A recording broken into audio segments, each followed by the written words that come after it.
Hello दोस्तों, नमस्कार। आज हम बहुत ही इंपॉर्टेंट बात करने जा रहे हैं वीएफडी के ऊपर। दोस्तों, हर इंडस्ट्री के अंदर आजकल हम मोटर को जो स्टार्ट करा रहे हैं वीएफडी से करा रहे हैं। तो दोस्तों, ऐसा क्या है वीएफडी के अंदर, क्या क्या हमको एडवांटेज, क्या फायदे मिल रहे हैं वीएफडी से और हमारी वीएफडी कैसे काम करती है, इसके बारे में हम बात करेंगे। तो दोस्तों, सबसे पहली बात, वीएफडी जो होती है दोस्तों हमारी, वो वीएफडी के कुछ और दो तीन नाम और भी है। कहीं कहीं पे इसको वीएफडी की जगह ट्रिपल वी एफ डी भी बोला जाता है और कहीं कहीं पे इसको ए एफ डी भी बोला जाता है। ठीक है, ए एफ डी का मतलब तो हो गया दोस्तों एडजस्टेबल फ्रीक्वेंसी ड्राइव, मतलब इसकी फ्रीक्वेंसी को हम एडजस्ट कर सकते हैं। दूसरी चीज वीएफडी जो जनरली ज्यादा नाम बोला जाता है, इसका मतलब हो गया वेरिएबल फ्रीक्वेंसी ड्राइव, मतलब फ्रीक्वेंसी को इसको वेरी कर सकते हैं। तीसरी चीज हो गई ट्रिपल वीएफडी, जो कि कम ही सुनने को मिलता है। तो ट्रिपल वीएफडी का मतलब होता है ट्रिपल वी एफ डी, मतलब हो गया variable voltage variable frequency drive, मतलब हमारी वोल्टेज भी वेरी करेगा और साथ साथ हमारी फ्रीक्वेंसी भी वेरी करेगी। ठीक है, तो दोस्तों अब इसके बात करते हैं कि ये यूज कहाँ पे होती है। तो दोस्तों सिर्फ इसका यूज हमारा induction motor, AC induction motor में यूज होता है, यानी ओनली फॉर हमारी जो एसी की जो मोटर होती है ना, ओनली एसी में इसका यूज लिया जाता है। क्यों लिया जाता है? क्योंकि हमारे एसी के अंदर फ्रीक्वेंसी होती है। ठीक है, एसी के अंदर हमारी फ्रीक्वेंसी होती है, आपने सुना होगा 50 हर्ट्ज फ्रीक्वेंसी।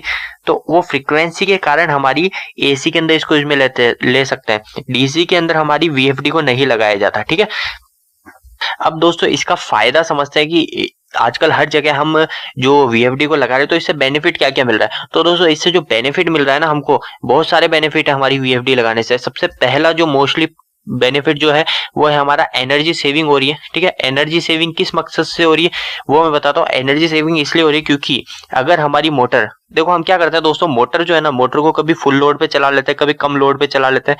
जैसे यानी नॉर्मली, जैसे अगर मोटर हमारी जैसे 1500 आरपीएम की है, ठीक है, 1500 आरपीएम की है, तो 1500 आरपीएम का मतलब जो रोटर है, रोटर 1 मिनट में 1500 बार घूम रहा है, मूव हो रहा है। तो इसको कभी हमको जरूरत कम की है तो हम इसको वीएफडी से नॉर्मली कम कर देंगे, इसकी फ्रीक्वेंसी को कम कर देंगे, तो ये मोटर हमारी कम पे रोटेट करने लग जाएगी। तो इससे हमारा बेनिफिट होएगा और हमारी मोटर एम्पियर कम लेगी और हमारी मोटर का एनर्जी सेविंग होगी।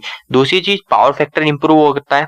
ठीक है, तीसरी चीज हमारा जो होता है ना, स्मूथ स्टार्टिंग होती है। स्मूथ स्टार्टिंग का मतलब आपने कभी कभी देखा होगा, अगर हम कोई स्टार्टर होते हैं, जैसे हमारे डीओल स्टार्टर होते हैं, स्टार डेल्टा स्टार्टर होते हैं, तो उससे कभी किसी मोटर को रन कराते हैं ना हम, तो क्या मोटर एकदम से स्टार्ट होती है, बहुत ही तेज स्पीड में घूमने की कोशिश करती है। पर हमारी जो वीएफडी से हम स्टार्ट करते हैं तो धीरे धीरे धीरे धीरे स्टार्ट होती है। चौथी चीज जो होती है, रेड्यूस पावर नॉट रिक्वायर्ड, अगर हमको पावर की रिक्वायर्ड नहीं है तो हम उसकी पावर को रेड्यूस कर सकते हैं वीएफडी से नॉर्मली। पांचवी चीज जो होती है वो होती है हमारी कंट्रोल स्टार्टिंग, बहुत ही इंपॉर्टेंट चीज है। हमारा जो स्टार्टिंग में हम कंट्रोल कर लेते हैं स्पीड को और बंद करते टाइम भी स्पीड को कम कर लेते हैं, जिसका आपने नाम सुना होगा, एक एक्सेलरेशन और डी एक्सेलरेशन। ठीक है, एक्सेलरेशन डी एक्सेलरेशन स्पीड को कम ज्यादा करते हैं। इसका मतलब होता है दोस्तों, देखो हमारी वीएफडी अगर 50 हर्ट्ज की फ्रीक्वेंसी हमने सेट कर रखा है या 40 हर्ट्ज पे फ्रीक्वेंसी को सेट कर रखा है, तो हमारी जो मोटर है, जब हमने मोटर को स्टार्ट करी तो स्टार्ट होने पे क्या होगा, 0 से 40 हर्ट्ज तक जाएगी।